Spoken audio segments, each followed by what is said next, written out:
Yeah, sure, go ahead. Okay. Okay, now I've been talking about Dr. Golden for a while now, and he's been fixing Tammy and me and Kate and Steve. And I had this problem in my shoulder 20 years, right? As I all know. I was going to that. But thanks to him, my shoulder is moving fine now. Okay, and then today, what we're going to learn is how to take care of our body before and after Kendo. Okay, so hopefully you learn a lot and no injury. Kind of one goal today. This is going to kind of be informal. Ask questions, and at the end we'll take care of any other questions that you guys didn't get out during the seminar. But I have the main goal that I want for you guys, and the reason that I agreed to come down and warp your minds for the next half hour, however long this takes, is to give you guys something that you can do. I mean, you should walk out of here with, I call it the routine, but maybe even a little bit more than that you can do, like Hiro said, before you guys train and practice and use some pretty extensive ballistics in your training from what I've watched on videos and things like that. But also at home. With my patients, I tell everybody to start your day with some of the things I'm going to show you guys to engage the movement systems that kind of hold us together and all of that. He's trapped. So I'm going to show you these things. Use them at home. Use them before you train, excuse me. You can't really overuse these things. So I hope they'll help you a lot. They seem to help my patients. I use them. I try to practice what I preach. So all the things I'm going to show you, I do every morning myself and before I work out, and they've helped me a lot. So I have had a bum right shoulder for many years, which similar to Hiro. In the last couple of years, it's been pretty unremarkable, and my low back also. So we'll talk about some of these injuries. I'm going to ask you guys if you've had some common injuries and if you have questions about those things, things you've done for it, and we'll kind of do some amateur diagnosing and things of that nature. So as Hiro said, my name is Ken Golden. I'm a chiropractic physician and I'm a medical acupuncturist. I've been practicing for 9 years, I think, something like that. I went to school in Chicago. Basically, I get paid to torture people all day. It's a pretty sweet gig. I really enjoy it, but at the end of the day, I'm always looking for things that work, and so that's hopefully some of the stuff I'm going to share with you today. So maybe what we should do is talk about the basics first. So common injuries and why those things happen. Here are bum shoulders. Anybody else have shoulders that have bothered them? Well, no, count Kate, I know you've had shoulders. Knees, low backs, knee, low backs, knee. What are some of the other ones that you guys get either in Kendo training or even otherwise? Ankles. Okay. Because I know I talked with Hiro and he had said at least in Kendo, your rear leg, kind of that propellant leg, that has a tendency to be injured a fair bit, and then the front knee, which decelerates you, right, when you guys strike. And again, I'm going to sound like a moron talking about this because I don't know Kendo, but if I'm way off, just kind of go. So the way it works is this. When a patient comes into my office, whether it's a low back, a knee, an ankle, neck, headache, whatever it is, I kind of look at everything because it's all connected and it all has to work together, right? So hip extension, you'll hear me say a few times today.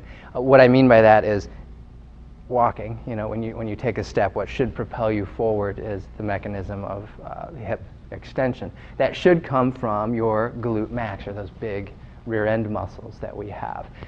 Ironically, the largest single muscle we have in our bodies, it gets inhibited, it shuts off from sitting, from injuries, from all sorts of stuff. One of the exercises, or a couple of the exercises I'm going to show you today, does a really good job of keeping those engaged. One of the big reasons that it will disengage is the core muscles. I'm sure you guys have heard a lot about like core. It's kind of a buzzword, Pilates, all that fun stuff. If that abdominal region, that core region destabilizes, the glutes don't have anything to anchor to. So has anybody studied any anatomy, physiology, stuff like that, dissected a rat, whatever? Well, you can Google it. If you Google like even just skeleton, look at the human skeleton, those big bones that make up the hip. All the big muscles of the legs attach to those two big wing bones. If you dig in on the top of your hips, you can kind of feel those. Sometimes there's a little sore in through there. The core musculature grabs the other side of that, or grabs the top side of that. And so it kind of anchors those two big bones that all these huge motors are attaching to. So if the core destabilizes, your cerebellum knows that it's kind of just flopping around in the wind, and it won't let these huge motors like glute max and hamstring and quadricep pull on them as effectively as they should.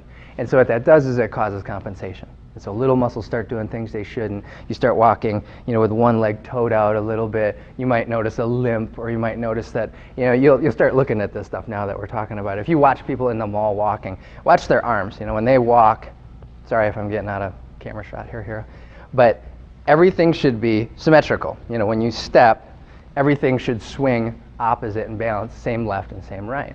And you'll see people that may not necessarily have pain, but they'll, one arm will swing out, or one arm won't even swing at all.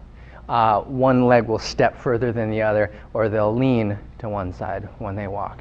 Those are all examples of, probably old injuries too, but a lot of times it's just compensation because some of these basic mechanisms aren't working. So the core destabilizes, for instance, maybe an old hockey injury or Shinai injury, whatever the case may be. One glute starts shutting down a little bit, so hamstring starts taking over. Does anybody have like tight hamstrings? Like if you stretch, have a tough time getting the hamstrings to loosen up a little bit? Is one more than the other, do you notice? Or are they the same? They're both really tight? Pretty tight. Anybody else have a particular muscle group that, when they go to stretch it, just will not let go, or it's always tight? The calves. Calves. Both pretty even? The old injury. Okay, so you've injured it before, and that one won't tend to let go. So even if it's an old injury, sometimes they may never be perfectly symmetrical, but a lot of times an injury will cause you to maybe limp for 6 or 8 weeks, after it's healing or as it's healing. That'll lead to some of these bad habits and decompensation too. So I'm just trying to paint the picture that this is all connected. So knee problems, ankle problems, toe problems, plantar fasciitis. I have a lot of plantar fasciitis patients that I treat by correcting their hip mechanics. So anyways, and on a hardwood floor like this, there's a lot of patients that would not, or a lot of people that would not want to walk on this barefoot. It would just kill their feet. But it stems from something higher up, a little bit deeper. And if you keep going in that mechanical chain, the shoulder blades then, where obviously you guys use a lot of motion from, that has to anchor to something as well. And so those shoulder blades need to be able to anchor to, in this case, what's called the thoracolumbar fascia. Big fancy word. It's like a big piece of, that tough stuff on steak, that shiny stuff that, you cut it off and you're trying not to eat it. That fascia, those are big transfer plates that our bodies and animals' bodies use to conduct force from a muscle to a bone. We have a big one right about here, and it connects the lower half to the upper half. And if the lower half is destabilized, or just not quite 100%, the upper half follows suit. So one shoulder may sit forward a little too far, or when you strike, or even just when you stretch, you notice like a little click. It may not hurt, but it just might click or something like that. Those are all indicators and signs that something's not centrating right and something's wrong. I know none of your shoulders ever make any funny noises. You probably hear Kate's when you guys are training, don't you? What was that? Oh, it's Kate's shoulder, never mind. So those are things that eventually will become painful to you guys. So, questions so far? I know I'm throwing out a lot of this stuff. You'll hear it kind of repeated, and it'll make, I think, a little bit more pragmatic sense once we get to some of the exercises. But everything's connected, yeah? Left, right, all right. Let's see here. Why don't we, Hiro, did you have any ideas as far, huh? Yeah, we were talking yesterday about maybe some ways to, I'm a seeing is believing kind of guy. I like to feel a difference. Like if I take a new supplement, I'm not going to keep taking it unless I feel better. Or if I do a new exercise, I'm not going to keep doing it unless I feel better. So we were kind of brainstorming on maybe a couple of things that you guys do in training that is usual. Like every time you guys train, you go through some sort of warm up, maybe some 1-steps or sparring or something like that. Do a little bit of that, get a feel for it. And then we'll do some of these exercises and then do them again and see if you guys feel different the second time that you do them, if that makes sense. Any ideas for that? Be aware. Be a little bit more aware of how things are functioning. In particular, if something hurts or clicks or doesn't feel right, make a mental note of that, because I want to see if that changes after we do some of this other stuff, okay? Okay. We're done. That was good. That was good. Very interesting. You guys aware of anything as you were doing that? Did you, because I asked you to think more about, shoulders and ankles and knees and stuff like that, were you able to hone in on any particular things? Just shout them out. Tension, pain, weakness? Just a little tension. Okay. I think when we did this, Yeah. I heard a few people click, I think. Yeah, I did too. Yeah, absolutely. Did your knees click? I don't think so. I Okay. can always sleep on you that. Okay, yours did. Mine do too. I tried that. I was watching some of Heroes videos, and I tried that. I was wondering what would happen. Yeah, they both popped. Anybody else? As a knee. As a heel. And you said that was from landing, That's a common injury too. because you're not supposed to do, ideally you don't do that, or is that part of a, so that's kind of like a misstep a little bit? Ideally, we should be landing like man. So like a flat. So, If you're not really used to it, people just go like, right. then they hit. Catch the, okay. And is that what happened to your, is that how you injured the knee? Well, mine is just back to basketball. Oh, okay. So it's just that stomping irritates it when you come forward. Okay, all right. Anybody else? This might be kind of long, but this arm, The arm? yeah. Okay. Like it's fatiguing? Okay. That I would think with all of you guys, I suppose if some of you guys have been doing this longer, the forearm and the muscles get used to this particular motion. I mean, I was, Steve let me borrow one of his shinai to kind of get a feel for it and play around with it a little bit. And I noticed just with playing with that, I mean, I could feel it in my forearm. It's not like they're heavy implements, but when you're putting a lot of physics through them, a lot of ballistics through them, I mean, that changes things very readily. So, well, I'll pick on Steve just because I know him. Would you mind coming over here with me and laying on your belly? So this is some of the stuff that I do in the clinic to assess hip extension and things of that nature. Now, normally, Steve would be on a table, not with a face in a mat, but this will work just fine. So hip extension is if you bend this knee, Steve, and just raise that one straight up. That's hip extension, okay? Where do you feel that at? Right here. Okay, let that rest. Bend this knee. Raise that guy straight up. Where do you feel that at? Right there too. Which one's easier? This one. Okay. All right, go ahead and stand up for me. So I'm going to have a couple of you guys do this just so you can feel it and so I can see some of the differences. Thanks, Steve. Would you mind coming down here? What's your first name? Nikolai. Nikolai. Ken Golden, good to meet you too. Just same thing, if you wouldn't mind laying on your tummy here. You were fabulous in the videos, by the way. It's famous. Bend this knee to about 90 degrees. And just as long as it doesn't hurt, pick that leg up. And when you do that, what are you aware of? Where do you feel? And is it ache? Is it a strain? Is it? Just a little resistant, but no pain. Okay, let that one relax. Kind of remember how heavy that one felt. Bend this right one and do the same thing. What do you notice there? About the same thing. A You little resistant, just. You feel it here? Uh, Or the same thing on the other side?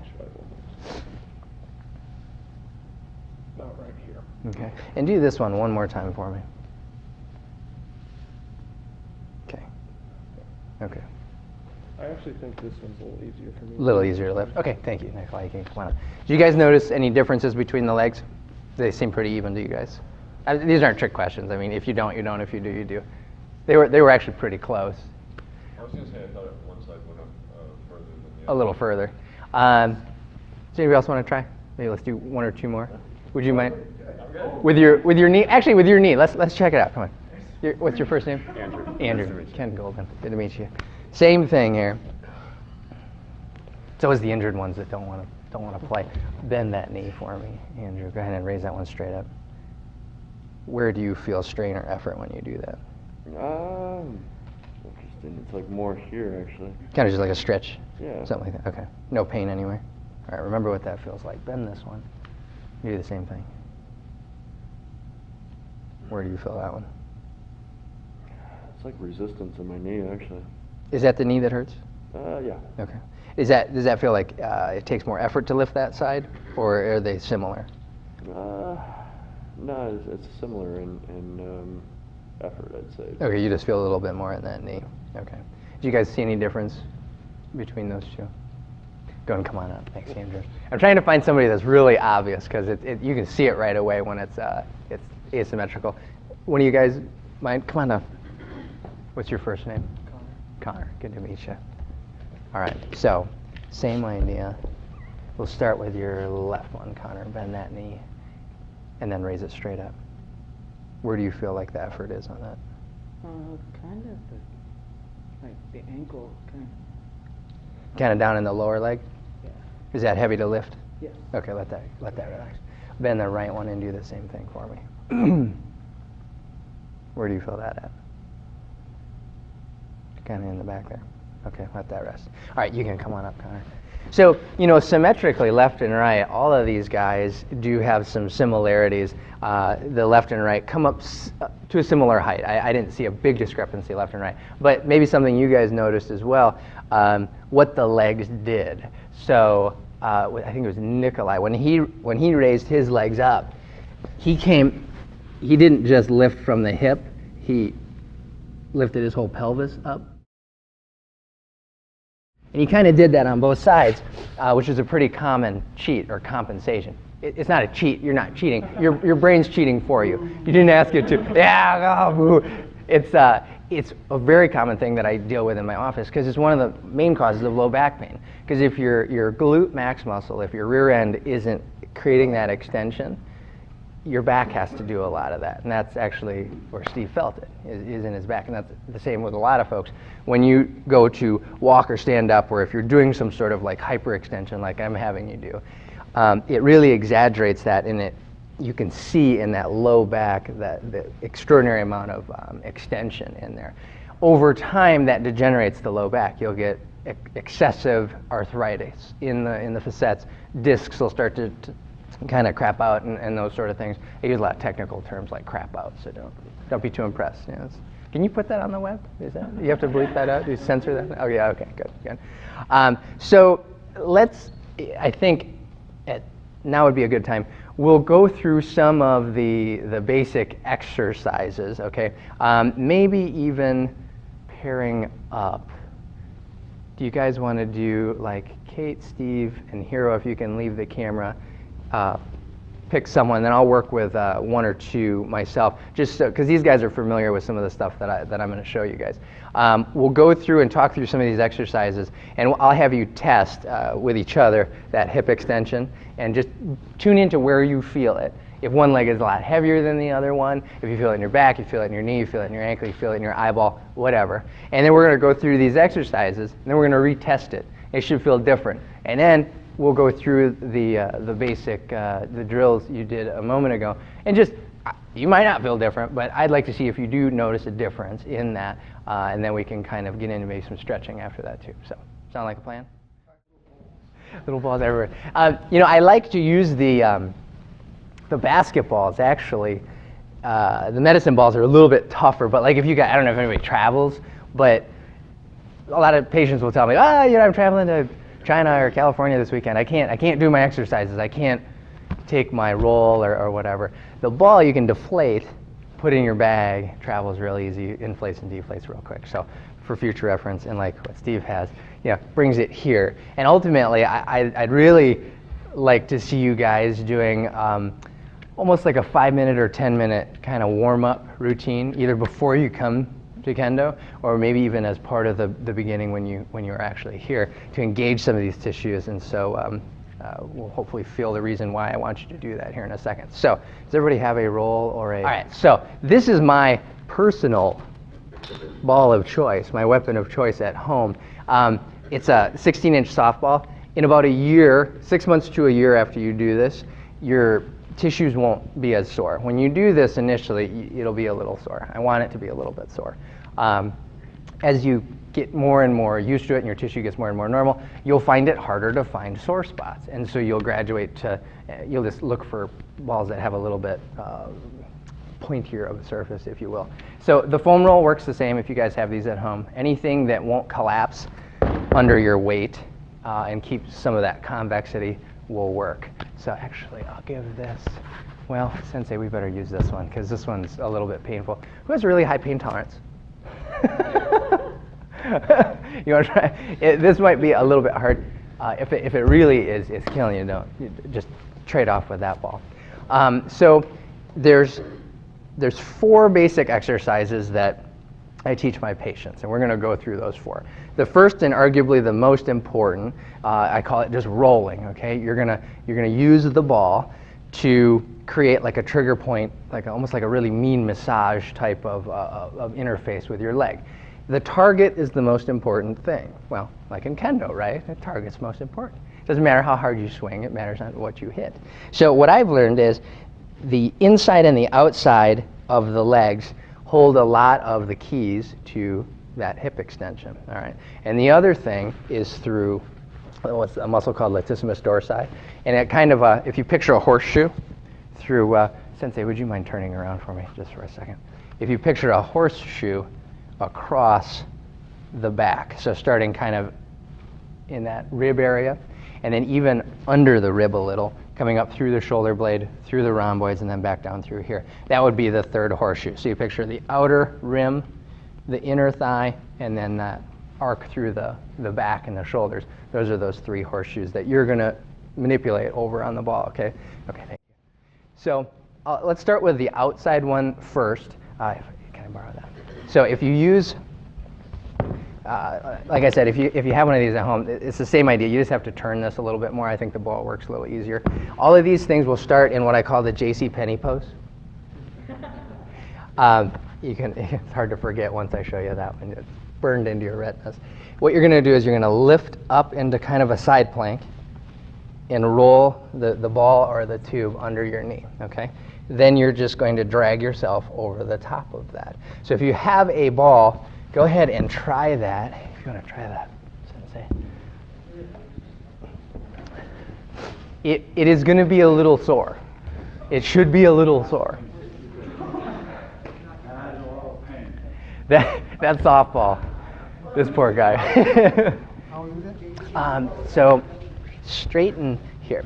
Come back down. This one you can bend kind of like this, so you can put weight on it, and then you lift that bottom leg up, and then roll that underneath there.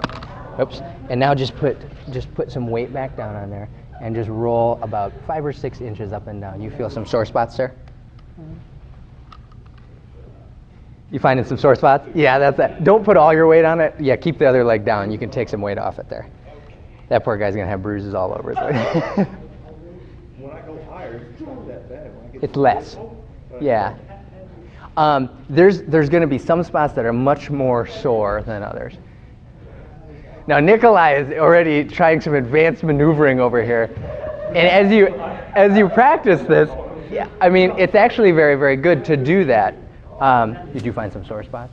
Yeah, that's right. And try the when you get that leg covered, try the other side. So I want you guys to try to work from the side of the knee, kind of up and down in maybe 5 to 8 inch swaths.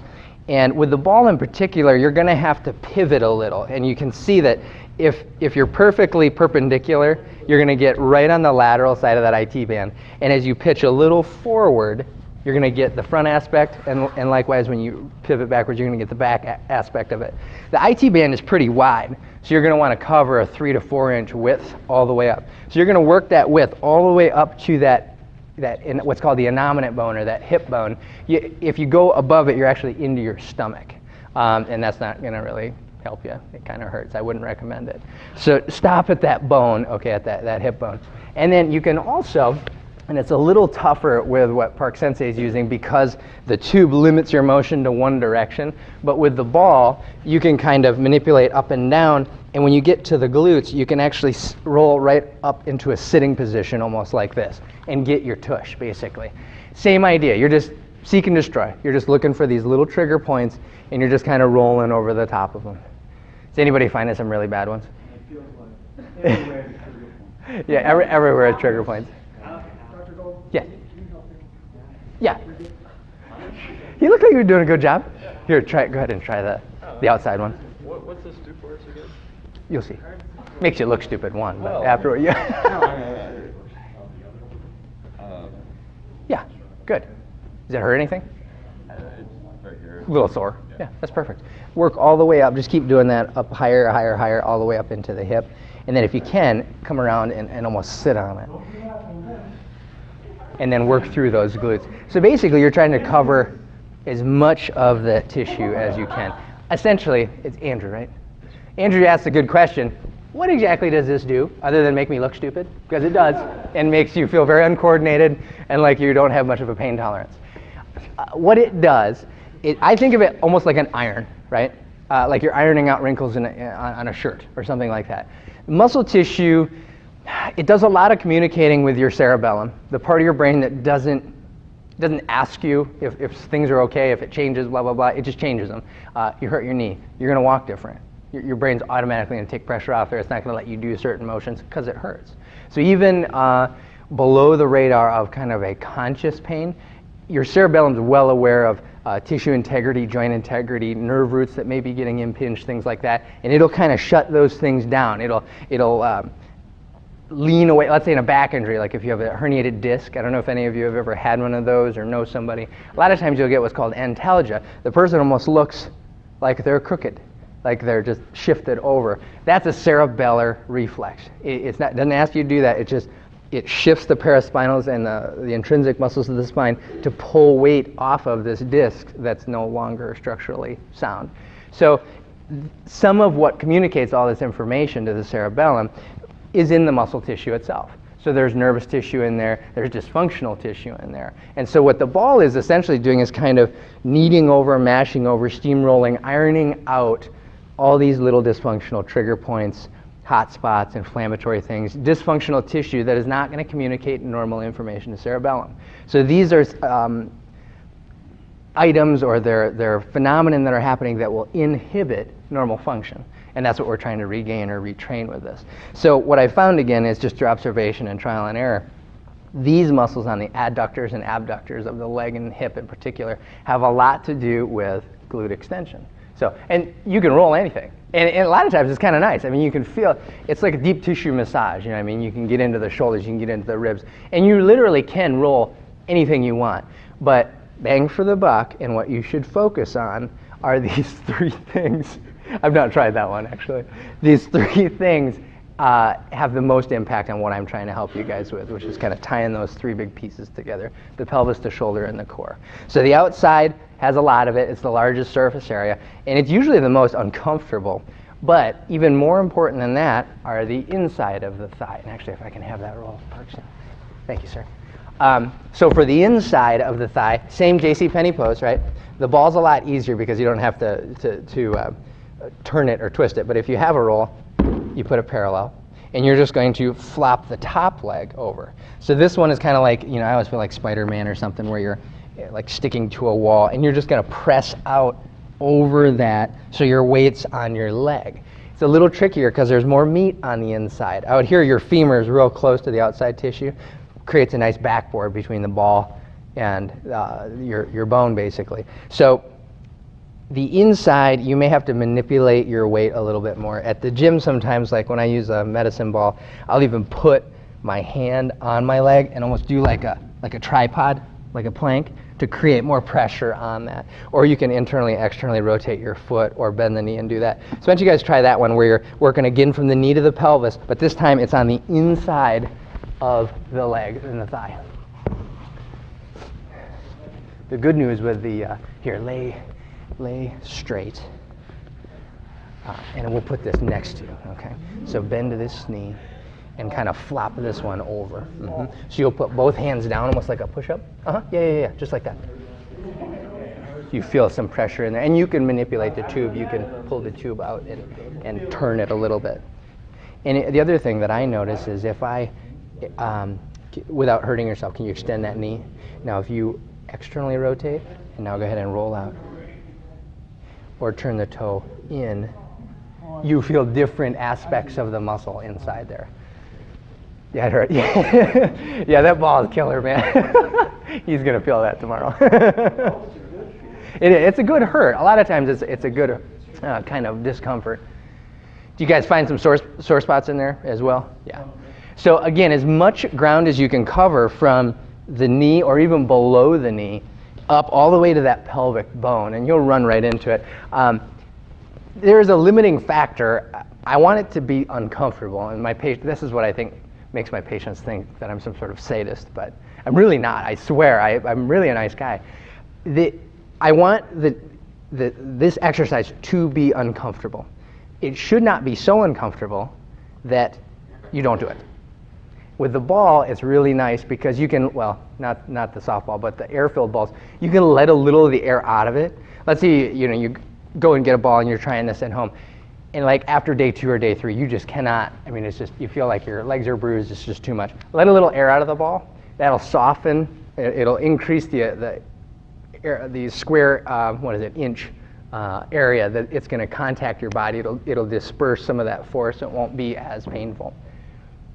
Is it just awful and unbearable to anybody? Yeah.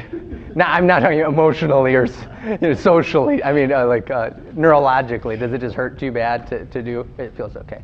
I want everybody, go ahead with those two things. If you haven't already, get the inside and outside of both legs.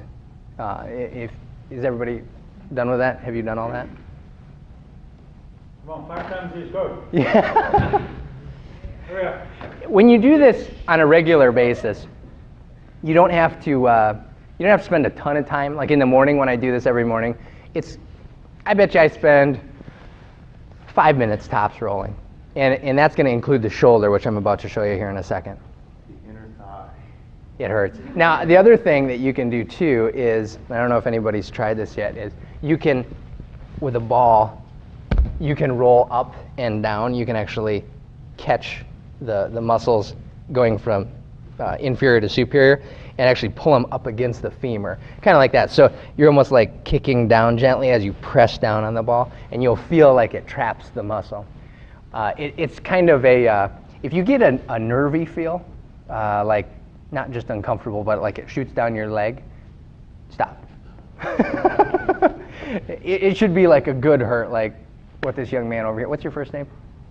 Chris. Like what Chris is so eloquently doing over here.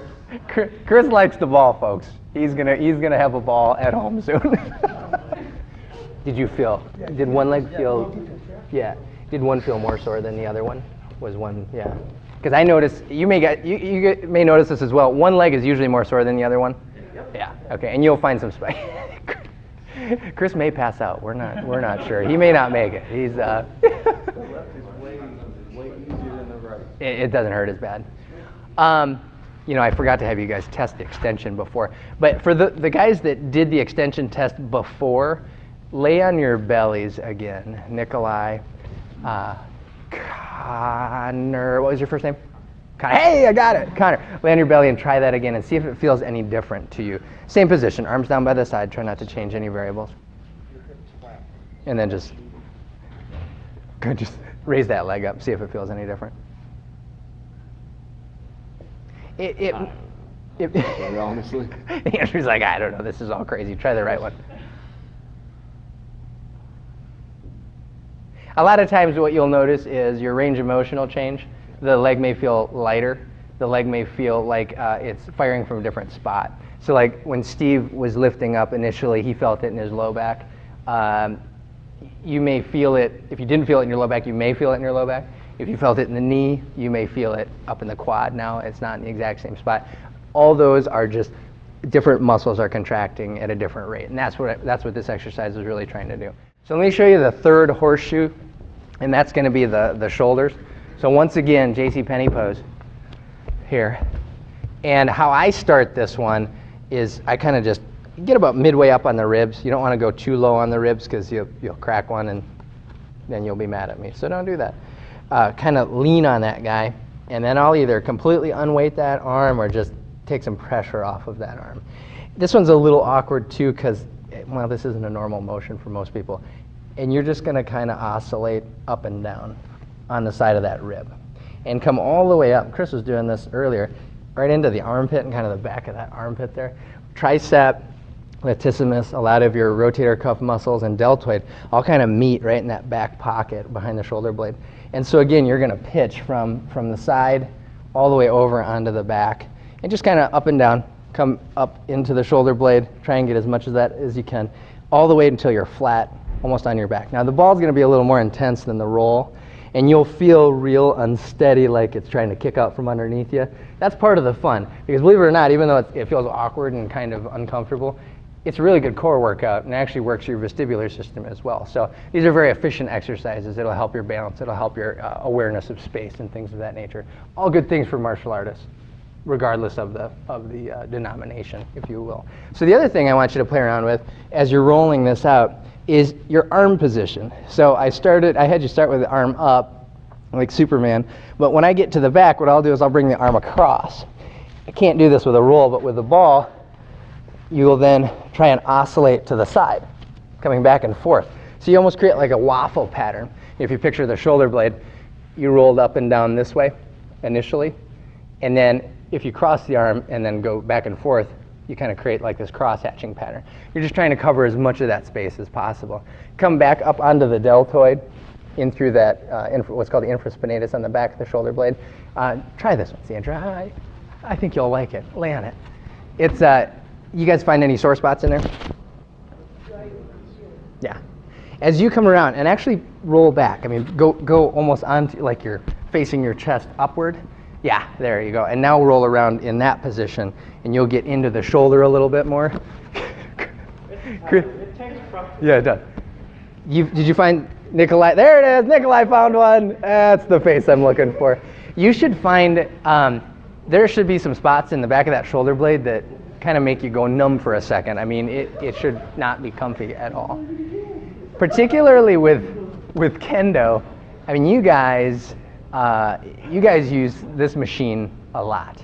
And I would argue that you overtrain it and overuse it a lot. So this will do a couple of things. One, it kind of links up the stability of the shoulder system to the glutes and to the core. But also, it gets some blood flow into the shoulders. I mean, the muscles, the infraspinatus, a lot of these muscles that are accelerating and decelerating, the shinai, when you guys are beating on each other over there, if those aren't warmed up, that's where a lot of injuries happen. You take cold tissues that are already kind of predisposed or a little bit weakened from overuse or compensation, and then you start doing repetition over the top of them, especially if there's some adrenaline involved or if it's a competition or a test of some sort. That's where you see a lot of these injuries happen. So it's, again, very efficient in its nature. So go ahead and get both sides, get the ribs, and come through the back of the shoulder blade and the rhomboids there. Here. Use the roll. It's a little more stable, too. Yeah. Everybody gets one, except Steve. I'm gonna jam my elbow in his back in a second.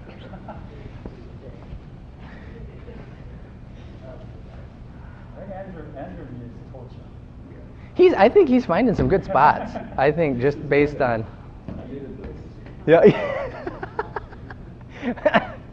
as if there's not enough pain in the world. And that's actually a good exercise. What Andrew's doing right now, you can do other things. The roll is really great at this. You can just do some stretching out and manipulation through the T-spine, and it'll actually get you some good extension from about here to here.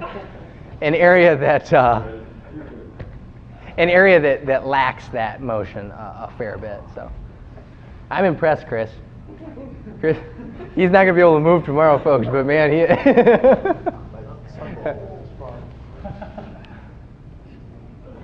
Questions about this stuff? Those, my buddy got that in Chicago. It's a, you can order it online, I'm sure. Dick's might even have one. I've never seen one. Yeah, I had not either till he got me one because he was describing it. He played it when he was a kid in Chicago. You play it like normal softball, but you don't use a mitt. You just catch it with your hand. So, and it softens up apparently after you hit it with a bat a bunch of times. But I think it's got just the right balance of rigidity and cushion. Yeah, it is rigid. Yeah, for sure. It's a little sore, isn't it? Yeah. Steve's the master at this. Now, I noticed, who did I see? It was Steve, I think. He was rolling out his hamstrings and the quads and things like that. The way I'm showing you guys to use this now is a muscle on switch type exercise, right? So it's to coordinate how everything sticks together. You can use it as just a tissue loosener too. I mean, that's part of what it's doing. So you can use it as you're going to stretch out and things like that. So after a workout, you can hit the hamstrings and the quads and all this other stuff, and then do some stretching, which we'll get into briefly, I think, in a moment here. Here's number 2 exercise. This is the longest explanation one, so this will go pretty quick. Throw me your ball for a second, Steve. Okay, this is I call it a side bend, side sit up. 60 seconds. The most efficient 60 seconds of exercise that you will ever experience. I know you're excited. Try and contain yourself. Okay, so you're gonna lay on your side. You don't have to do the JCPenney pose thing yet. You're gonna put that between the knees. This kind of combines some of the rolling with core engagement. What I do is I put my arm straight out, kind of to stabilize myself. The goal is that you're like a board, okay, straight out like this. You're gonna grab the ball or the roll between your knees like chopsticks. You're gonna press down hard enough where it kind of hurts a little bit, but not a lot.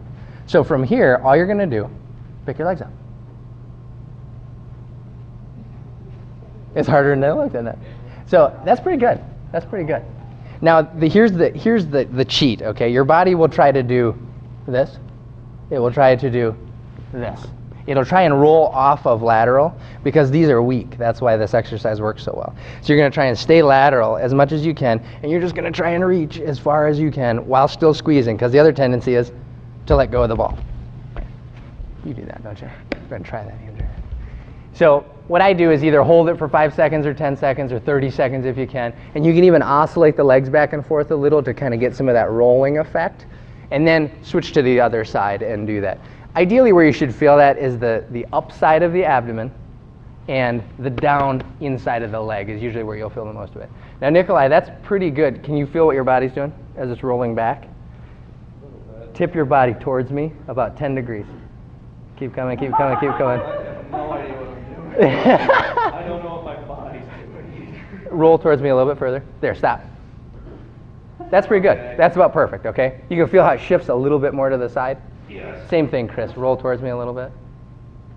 Good. And the other thing your body will try to do is flex. It'll try and come up towards you this way. You want to keep it as board-like as possible, okay?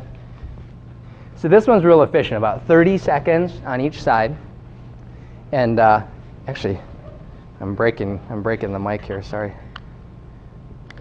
Park Sensei, would you, here, come over here for a second. I noticed one thing. Here, lay on this side. This way. So you want to stay, let's set this here. Yeah, perpendicular like this. And now you can actually just squeeze your ankles together, pinch together like that. Now lift straight up. Good, yeah. And you don't want to pivot. You don't want to pitch this way or this way. You want to stay just like that. And you should feel it in here. And you can even add to it. You can even come up like this with and you reach down and you'll feel it contract more in the side there. And then you want to do that on both sides and get kind of this contracted there. Easy or hard? Yeah, I think you are. Go ahead and do it. Yeah, very good. Show off. Now, the other thing you can do is if you want to make it a little more challenging, take your arm out. Don't prop yourself up on your arm. Put it out in front of you. And basically try and get only your hips to touch the ground. And it becomes just a little bit more challenging. Okay. When I do that first time, it feels like the toes in my right leg kind of curled up involuntarily. Like a Charlie horse? Yeah. Like a cramp. You will get, it's part of just doing a real novel new motion that's not very coordinated. I'll still get that, like at the gym, I'll do a core routine where I put like this ring that's a spring in between my ankles, and I'll squeeze together and I'll do some like leg lifts, and my ankle and my foot will cramp. So it's just some compensation that happens in there. So did you guys get both sides? A little bit. And the other thing, 30 seconds. So boom, boom. You can do this before you even get out of bed. Then get on the floor, do your rolling for 3 minutes. And then these next 2 exercises I'll show you, and you're done. If you can muster that in the mornings, it's really efficient. I mean, when I skip, or if I skip, which I almost never do anymore because it hurts. Like I was standing in the kitchen, I was cooking my kids' eggs, this was probably a couple months ago. And normally I roll first. I call it coffee with a cat. I drink coffee on the living room floor, play with the cat, half asleep, and hurt my legs. It's great. So something got messed up, and so I was just going to cook them breakfast quick and then go do that. I stood for about 15 minutes in the kitchen. My back hurt. I was pissed. I was like, come on, I've been doing this for like a year and a half. My back was broken when I was a young teenager. So depending on your injury, depending on your history, your margin of error may be huge. Your margin of error may be tiny. In other words, you might not be able to get away with much of anything, which we talked about with Miss Kate the other day, because sure, her problem is she's too darn flexible. And that's actually a problem. Most people don't think of flexibility as a problem. They're like, yeah, flexibility, good. You want to be flexible, yes. But you can be too flexible, where there's actually joint laxity. And the shoulder is inherently the most lax joint in the entire body anyways. That's why it has this great range of motion. It's flimsy though, and so for those with excessive flexibility, it becomes a bit dangerous, especially when you start playing with swords, for more than the obvious reasons of playing with swords. Last 2. I use the ball. You don't have to. I kind of use it almost as a marker, to coordinate which hand's doing what. So after you do the side bend, a lot of times I'll just finish up there, and I'll roll straight onto my back. Now there's kind of 2 different ways to do this. There's the safe way, which is how I'd like you to start.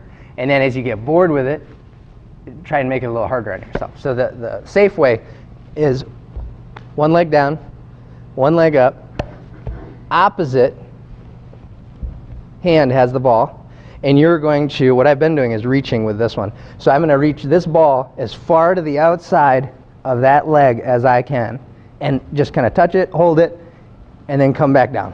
And then what I'll do is switch the ball. And do the same thing on the other side. And you can just use your hand, like I said, I just use the ball as a marker. And you want to reach to the outside of the opposite leg, Connor. And keep the leg straight. And you want to do it slow, because to do that, yeah, perfect, Andrew. And then you can bring your shoulder up and actually kind of do, yeah, perfect. That's pretty good. You're pretty flexible for a tall guy. Yeah, seriously, most tall guys, the hamstrings are like that long. They'll come up to about here, and then they have to bend their knee to get the rest of the way up. So if you get a little overzealous with this one and start coming up like that, like an actual kick, it's actually going to pull up into your low back, and it will hurt your low back after a while. So you want to do, I usually tell patients like a 1 or 2 second count, a 1 second, 2 second, touch for 1 second, come back down, 1 second, 2 second, up, touch, come back down. If you want to make it a little harder, don't let your legs touch. Keep both of them up and kind of do like a scissor kick. Now that one, if you feel like your low back is coming up off the ground when you do that, don't do that one. That'll irritate your low back. So if you feel like you can keep your low back flat on the ground, then go ahead and do that one, yeah. And if you can't get to your foot, Nikolai, you're a perfect example of this. It doesn't matter how far down you get on your leg, as long as you're doing the motion correct. If you can only get that bottom leg up to here before it feels like your knee wants to bend, stop there and just try and reach the outside of your thigh. And as you do that more, you'll get more flexibility and you'll be able to reach further down the leg. Don't push it just for the sake of trying to get further down your leg. Form is always key on that one. And I do about 10 of these on each side. You'll feel that in the abdomen. You'll feel it stretch out the hamstrings a little bit. All right? Questions? Clear as mud? Does it feel like this is some sort of weird sadistic Pilates class, doesn't it? All right. Last one. Did that one make sense? Sensei? Did that one feel right to you? Yes, sir. Okay. Let's try, everybody's going to come up. Well, you can watch me first. The last one is more of a check. It's a confirmation that you were successful in ironing out all these kind of inhibitory, inflammatory, bad guy trigger points in the inside, outside of the leg, and through that upper horseshoe, so those 3 horseshoes. You've engaged the core by doing the side bend, where you're pinching the ball between your knees and raising up to the side. See, this is why I don't give it to you guys all in one sitting. It's a lot, isn't it? And I talk a lot, so it's very confusing. So anyway, the side bend is second. That engages the core. The third crisscross is kind of a multifactorial exercise, but for all intents and purposes, it further engages the core and the hip flexors. This last one then is going to tie all of them together in what should be more proper hip extension, and also linking it to the opposite shoulder, so that when you're swinging a sword, doing cartwheels, handsprings, whatever it is that you're doing, it's stable. So this has a stable home, this fires correctly. So, and you guys have probably seen this. You can do this laying down, kneeling, or standing up. Kneeling is probably the best demonstrative way to show, so that's what I'll do. So just like a dog or a cat, you want to make your back like a tabletop, flat. So not like this, not like that. You want it about flat and level, okay? And that's where it should stay. One way to check that is take like a plastic cup or even like a half rolled of toilet paper or something, put it on your back. If it falls, you're doing it wrong, right? It's just kind of like a bubble or a balance. So you're going to start here with that thing on your back, and you're going to do opposite leg and opposite arm. You're just going to slowly bring that out like this. Now what you should be aware of is that glute max contracting. That's about it. Nothing should hurt. It should just feel like you're stretching out. I feel a little pull in my latissimus on this side. You can hold it there. There's a lot of different variations of what you can do from this position, but essentially you should be able to come out without letting your back sag out or tip. A lot of times the pelvis will tip. Go ahead and try those and see what that feels like. And then, yeah, that arm. Good. And you should be able to feel that here, contracting the glute. And then maybe a little through here. Good, good. And try the other side. Good. Park Sensei is very good at this. Guess that's why he owns the place. All right. That's pretty good. Can you feel that in your rear end? Not as much.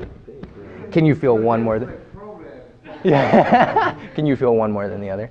No, I mean, it's like I feel it. More in the front. Okay. Yeah. As your body compensates, it trains it to use those muscles. As you do this more and more, it'll start to kick back into that glute. You'll be able. It's like a bicep. If you did like a bicep curl, you can concentrate it to the bicep. You'll be able to gain that control into the glute. So that you see in Steve a little bit how he's leaning this way. That's why that cup helps a little bit, keeps it flat. So it doesn't matter how high up your leg comes. I mean, you can almost keep your toe on the ground. If when you come up, you notice that, or even if you're looking in a mirror, or if you have that cup on your back and you notice that thing's falling off of there, if you notice that you're doing this, or your back is really arching out when you come up, don't come up as high. Just come up to wherever you can, maintain proper form here in the core. Here, flatten your low back out a little bit. Yeah, same thing. That's good, Connor. Do you feel that in your rear? More in your back? So again, that's kind of the example of this is learned to contract more than that has. And that's what this will help kind of undo. Pretty good, Nikolai, good balance. That's good, perfect, it's flat. Almost perfect, Chris. Just bring this hip down a little, and then bring this up towards the ceiling just half an inch. There you go. Bring the leg down just a little. Now try and bring this up a little. So you have a lot of flexibility. Are you pretty flexible normally? You don't think so? Your low back is. So don't come up quite as high. Maybe leave it, if you come up all the way and then come back down maybe a third, and then really tighten up your belly and try and keep that flat. You would do well, try the other side once. You would do well with a plastic cup or something right there. You don't tip a lot, but your back sways a little bit. But that'll get better as you practice this a little bit. Who could feel that in the glute, in the butt muscle when you did that? I felt it in my Shoulder? in the high area, Like the top of the glute. Where'd you feel it? more here. Kind of like low back-ish, okay. Is that, I mean, that's a common one. That's a really common one. You felt more in the front, didn't you? Kind of on the side. So depending on what's taken over the job or what's compensated, that's where you'll tend to feel it. I'm guessing, Andrew, with you, maybe because of the knee, maybe because of old basketball injuries, whatever, your quadriceps and maybe even the anterior IT band is real tight because it's used to being overworked, so that when you go into an opposing motion, that's what you're aware of the most. It pulls or kind of tries to jump in when it shouldn't. So it's a perfect example of kind of that inappropriate bad habits. You know, we all have bad habits. Your brain gets them too. The shoulder is probably instability in your shoulder. Does it feel like it's a pinpoint, or does it feel like a whole area is kind of, okay, just kind of strained? Yeah. And with that arm down or with that arm out? With the arm out. Okay, yeah, that makes actually more sense. So you feel it on the top half? So that's half of what we're trying to confirm with this exercise, is that this whole shoulder blade is anchoring to the hip, not where it will go otherwise, which is the upper trap. And this plays into a lot of my patients when they come in with this. You know, they sit at their computer all day long at their job, and their traps get really, really tight. They get headaches, their neck gets tight, things of that nature. That's the shoulder, in part, stabilizing up instead of down. So if the core is weak and this is inhibited down here, your shoulders will inherently seek stability elsewhere. They can only go two directions, down or up. Up is bad, and that's what you're feeling, that upper trapezius and levator grabbing. So when you do that, really what you should feel is the shoulder blade kind of grabbing in across to that low back or that thoracolumbar fascia. So again, as you work this consistently, it should change. You should be able to control that. If you can't, there's some modifications. So if that right shoulder always catches up here, left one's fine, right one's bad, instead of coming up like this, come out to the side. Or even reaching down this way and extending, almost forcing it to go down instead of up. Does that make sense? So you can modify that. So if you know the basics, if you understand kind of the basic concept of glutes should extend the hips, core should keep this taut and from bending and doing a whole lot of motion in these instances, and your shoulder blades should grab down to those, you can kind of make up modifications on your own. All these things that I'm showing you should be effortful, but they shouldn't hurt. If they hurt, stop. I mean, it's not rocket science, but a lot of people, I won't mention any names, don't stop when it hurts. And it's bad. Pain's there to keep you safe. Yeah. So those are the 4 exercises, right? And I think Hero's going to have this video on DVD or online. So if you forget, you can come back and look at it. Those 4 main ones. And I change things from time to time too. So, you know, maybe I'll send Hero a new video of a new torturous thing you guys can add in on that. Questions? Clear as mud. Those of you that tested the hip extension again, laying down, go ahead and lay on your belly again. Just see if it's changed at all. Andrew, you can try too if you want, Steve. Just see if it feels any different to you, if it's in a different location, if the leg comes up easier. Yeah, try and go into the same position you started in. So, Connor, put your arms by your sides. Don't put them underneath. Yeah. Say again? I was telling you. Oh, yeah. So any change, range of motion, location of contraction, effort involved, symmetry, left being similar to right. Do you still feel that in your knee? More on the upper, on both of them? Okay. This one's actually on this side of my back, which everybody else was feeling it in their back, and I wasn't. Okay, and that shifted up there. Okay. So that change, good. I know it may not make sense that it's good to you, but change initially is what we're after. Because this will take, literally, this will take months. The good news is you can do it yourself. You don't have to come and pay me necessarily to do this. If you do this once a morning and before Kendo, or even after Kendo too, you will improve. Things will feel better, you will move more easily, you'll become more flexible, and you will get injured less. I promise. Will it make everything perfect? No. And you do have to be very consistent with it. If you do it just once in a while, it'll help. But in order for it really to retrain these motor segments to engage properly, you're going to have to do that at least multiple times in a week. For me, like I said, if I don't do it in a day, I feel it. It hurts. So if there are no questions, why don't we try and do the swords a little bit? And just see if anything changed. See if you're still aware of the same tensions. Yeah. I know what I'm getting Chris for Christmas. Be aware and just see if anything changed. If it didn't, it didn't, but you should feel a little bit different when you try it. So let's try it. Did you guys notice any difference? I'm a little more limber. Okay, a little looser. Yeah, the more pain right here. You feel a little bit more where you felt the. Yeah, it kind of feels loose. Oh, it feels more loose. Yeah. Okay. Anybody else know? Do you still feel that tension up there, Steve? A little bit less. Any difference? Your knee still hurts? All the time, constantly. That'd be cool if it would have went away, though, right? You'd be like, oh my gosh, I'm going to marry this ball. Okay. Strangely enough, that hurt more. When you're doing that? Well, when I did stomach yoga. Yeah. Down. Yeah. Really pop for some reason. Okay. That may be why you feel it up here. It's trying to protect your knee a lot of times. It'll stay contracted to not let the patella move a whole lot. And as you mash on that and manipulate and get it to correct, it'll actually let that move more so that when you come, depending on if it's a meniscus or one of the cruciate ligaments or one of the collateral, like depends on what you injured and what's inflamed, it'll allow more motion through that than you've been letting go through that, and it can catch. Do you know what you injured in there? No? Okay.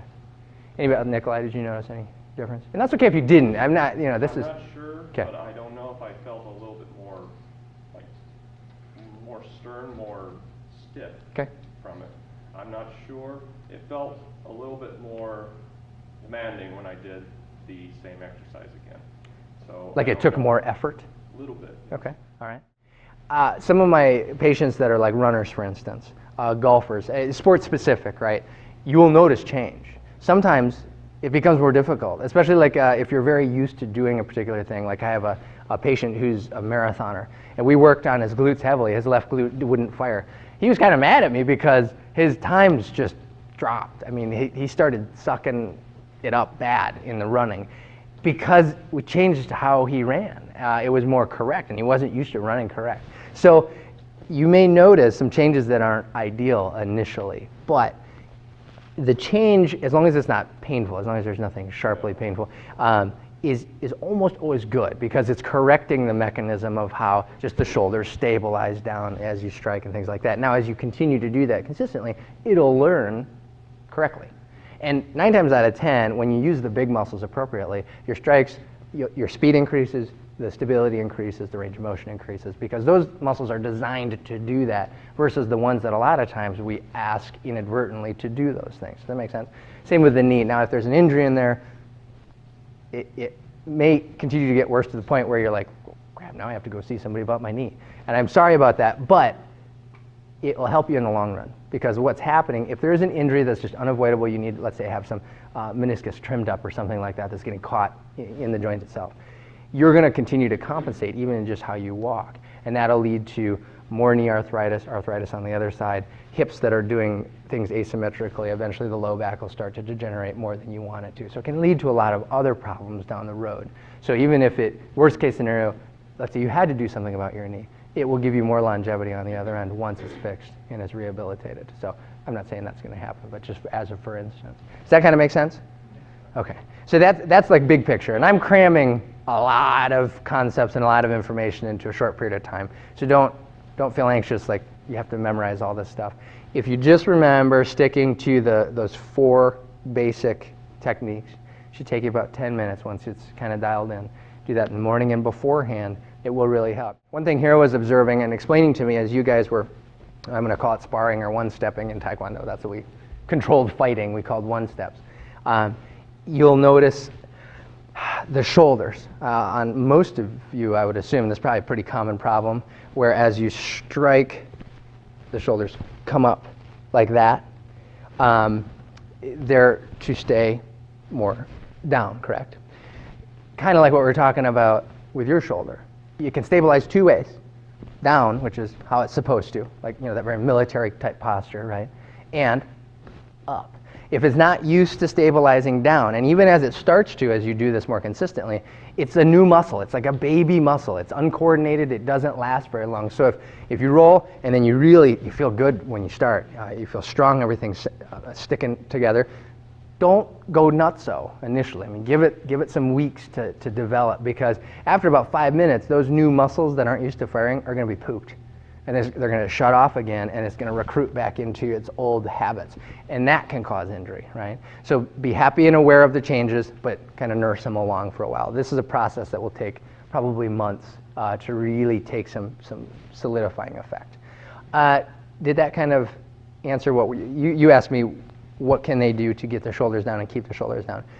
People ask me all the time, like, should I sleep on my belly? When I sit, I cross my legs. I know that's bad. Or I tuck one leg under when I sit. Posture is always a form or a function of what muscles are tight, what muscles are dysfunctional. So as you correct the basics, doing like the rolling and things like I'm talking about, a lot of these postural minutia kind of go away.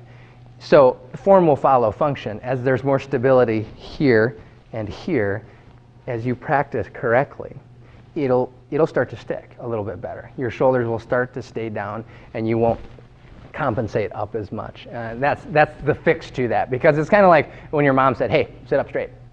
Well, we all try and sit up straight, but 2 minutes later when something distracts you, you're back into the mode that you were in before. So you actually have to correct the muscle memory, and then it'll stay. There are things that help, like these shirts. I don't know if Hero, Kate, I think, wears them too. There's little like orthotics you can wear that help you retrain and help kind of that posture issue. But at the end of the day, you have to do most of it. You know what I mean? Even patients that come to me, 3 times a week for therapy on something that's injured, for instance, even if they continue to see me 3 times a week forever, which some chiropractors do, don't they, Steve? Anyways, it's still not enough. I can't do anything for Nikolai every day even, because there's still going to be a period of time when he's not in my sights. So, and it's a lot cheaper to do it yourself too. So, yes. Kendo related question. Yes.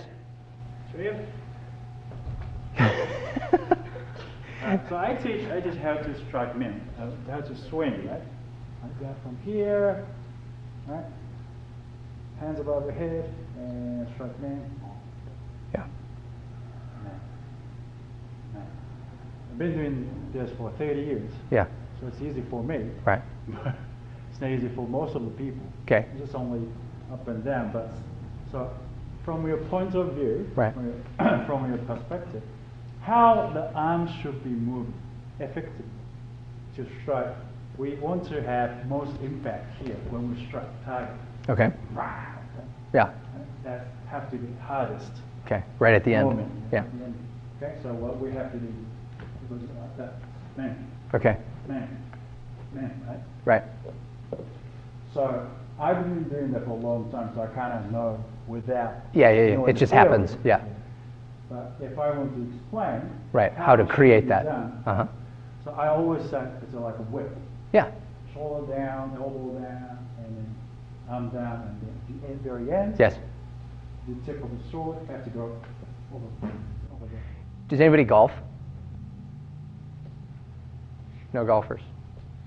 Who has had a rat tail fight with a towel? Yeah, I knew Chris did. He looks like a rat tail guy. But you know what a rat tail is? You roll up a towel. Yeah. You roll up a towel and fling it out and then kind of snap back at the last second, and it creates the end of the end of it becomes very, very painful because it's traveling very, very quick at the end of that terminal velocity that it reaches. That's the mechanism I believe you're talking about, and it's like a golf swing too. The reason these little puny guys like me can go out, well, and I can't really hit, but guys my size can go out and hit a drive 400 yards, and you got huge guys that are like trying to kill snakes with a club and it only goes 200 yards. It's all about physics. It's all about that whip, and you're exactly right. That's what it is the whip. So with the sword, and again, not being familiar with the Kendo sword, I'm not going to be an expert in how to show you this, but maybe some ideas. I'll show you how to. Left hand down, right? Yeah, okay, good. Told you I didn't know what I was doing. These two fingers are tight, I believe you said. Yeah, these are loose. And this is like holding an egg. Yeah. So I watched the videos. Kendo guide worked for me. So, you know, if I'm spitballing, you know, in a golf swing, and I'm sorry if this is sacrilegious to do with a shinai, in a golf swing, you want to have what's called a lag, okay? When you come back up, you want to hold that 90-degree angle till the very end and then let it release at the end. All you're doing is letting it release. You're not, you know, muscling it down, which is the mistake, at least in golf a lot of times. You try and use power. And I would imagine that Kendo is very similar in that. So in that your hands are apart, the dynamics are a little bit different, but coming down in a relaxed form. And when you watch Hiro do that, it is somewhat relaxed until that last second when there's kind of that snap. And again, my form is atrocious. But you guys knowing what you're doing can kind of manipulate that a little bit better. So all of the action happens at that last second. And I'm wondering almost if you were to take towels and practice this. Take a long bath towel, roll it up, hold it just like a shinai in front of you, over your head, and try to whip the towel out at the last second to create or to get that feel. Like with a golf club, what you do is you turn the thing around so that you're holding the club and it's just an empty stick at the end, so there's no weight. The club head is up here, that's where all the weight is. And so you really can't feel much of that release without the weight at the end. And the shinai is kind of homogeneous, so I'm not feeling as much of that transfer. But you could take and even put, you know, some lead tape or something with maybe half a pound of weight on the end of this, or on the end of just a broomstick or something too, to feel the physics that are happening at the end of that sword. I think that would accomplish that terminal velocity and power that you create in that dynamic. Does that make sense? You know, but stability, it all depends on stability. That's what it comes down to. Power and speed and technique, you might be able to fake it for a little while. Ultimately, you'll be injured if you can fake it successfully. More often than not, you just can't ever achieve the performance that you want unless you have that stability, the core in place to begin with. So, and I talked about this with Steve. You guys can get creative with this too. You know, we'll talk more about this too, but you know, maybe creating a small weight for the end of the sword, using a towel instead of a shinai. We talked about, I meant to bring some, but TheraBand, you know, that surgical tubing stuff. You can do some cross training. One thing I'd recommend for you guys is you're constantly pulling down, right? That's all latissimus. You need core strength here, but to do that strike, that's latissimus dorsi. That is a arm flexor and an internal rotator. If you look at bodybuilders, they have huge lats. You know, they can stand and they can flare their latissimus out. They look like bats, you know what I mean? But if you look at them when they're sleeping, they sleep like this. A lot of them, because they're so overdeveloped in internal rotation because of pecs and latissimus that they can't externally rotate that. Similarly, if you guys train for years and years and years and years doing this, you will get overdeveloped lats, and it will play into shoulder destabilizing. Exactly what Chris is doing. You'll start going into that slump. So you guys want to maybe do some cross training by taking a shinai or just even like a short implement like that, or like a dowel pin, tie a rubber band to it, and go the opposite way. Anchor it below and do a reverse strike. Come up, and get the deltoids and the scapulas to stabilize that way, so that when you are trying to decelerate that strike, those muscles are trained. Those muscles are used to and have some power to actually slow the scapula from coming up and over. Does that make sense? And that's actually a tool in a lot of high performance sports. Cross train the opposite muscles that you use in your sport. Another thing I was thinking of, do you guys ever switch feet? Sometimes. In golf, one of the techniques is to swing opposite your dominant side. So I mean, to switch, and this will feel just probably weird as sin to you guys that have been doing this for a long time, but left on top, right on bottom, left foot forward, right foot back. And practice slow, you know, maybe what part of kata, is kata real slow or no? Or is that fast? Is that fast? I mean, are you? Yeah. I mean, something that's not ballistic. I don't know if you'd want to actually do strikes that way initially, But I mean, that's an idea that you could work with. It develops the other side more similarly, thus giving your main side more strength, more balance. So those are some ideas that I was thinking of watching the videos and thinking of Kendo in specific. Stretching, I'll show you guys real quick, just because I think it's helpful. You guys can stay there if you want. So when I stretch, I was told this is a yoga process. I didn't know that. They stole it from me. You're going to start in like a genuflection or like a knight's kind of pose, right? What I do is keep this, just like the cat and dog pose. You don't want it to do this. You don't want your back to kick forward. So you're going to stand like that, tighten this up, and just slide forward just a little bit, and you'll feel a pull in the front of the hip flexor. I stretch my forearms at the same time.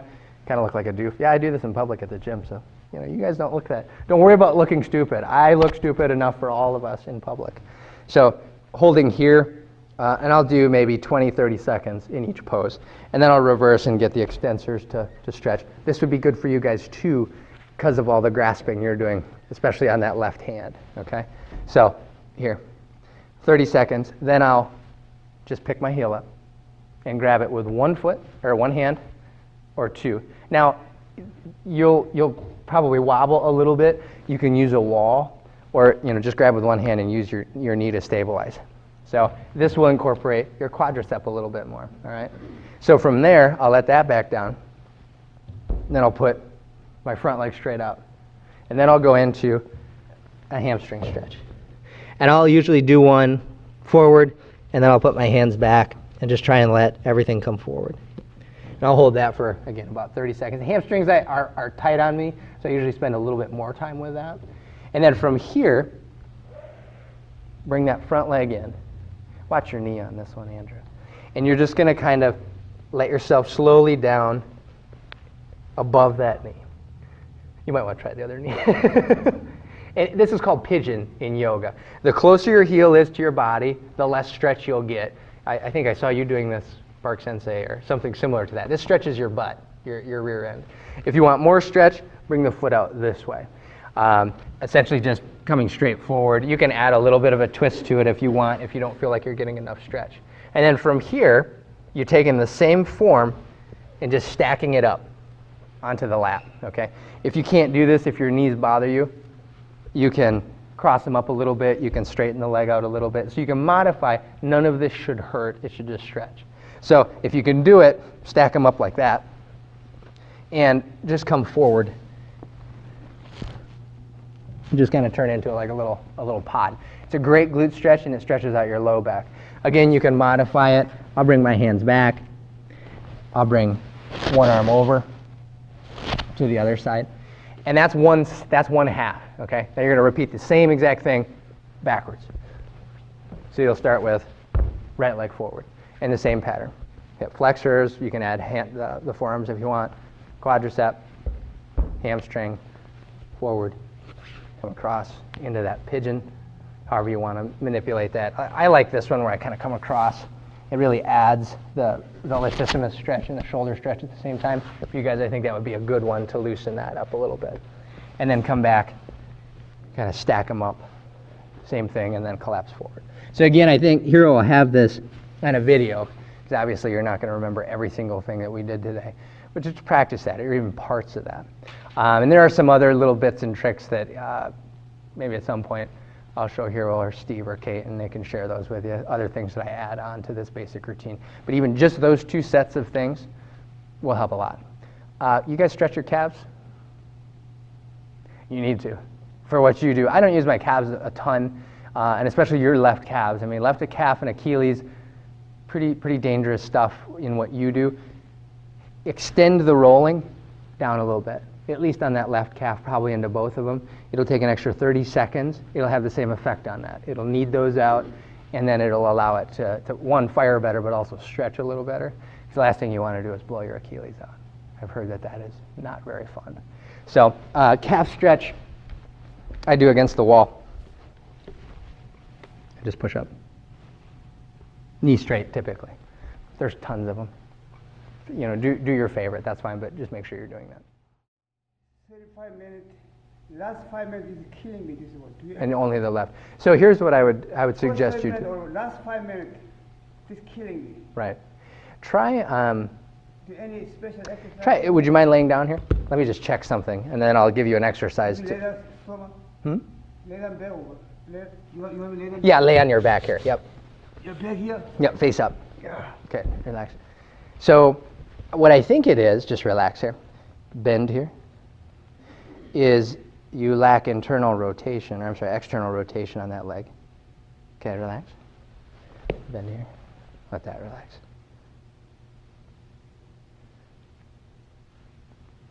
Does that one feel tight? Do you feel that back here? No stretch. When you do, here, let that relax. This one, temporary, 10 minutes, but I mean, after half hour, I'm suffering.